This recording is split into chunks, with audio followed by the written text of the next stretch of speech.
നമുക്ക് അവരെ മറക്കാനാവില്ല. ജീവിതം വെറും ഒരു നിമിഷമാണ്. മകൾ മാത്രമല്ല, ജാഗ്രതയും ആവശ്യം. നിഴൽ മായവേ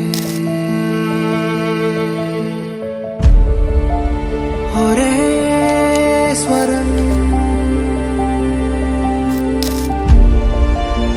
ഒരേ മുഖം,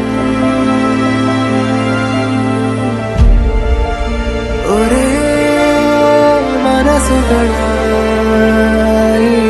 നാം ഈ ഒരു വർഷം കഴിഞ്ഞുവെങ്കിലും ആ ഓർമ്മകൾ ഇന്നും നമ്മുടെ ഉള്ളിലുണ്ട്. അവർ നമ്മോട് സംസാരിച്ചു ഒതുങ്ങി, പക്ഷേ അവരുടെ ജീവിതം നമ്മെ ഓർമ്മിപ്പിക്കുന്നു. സൗഹൃദത്തിനും സഹനത്തിനും സംരക്ഷണത്തിനും മൂല്യമുള്ളതാണെന്ന്. ഇന്ന് നമുക്ക് അവരുടെ ഓർമ്മയ്ക്ക് മുമ്പിൽ തലവാഴ്ത്താം.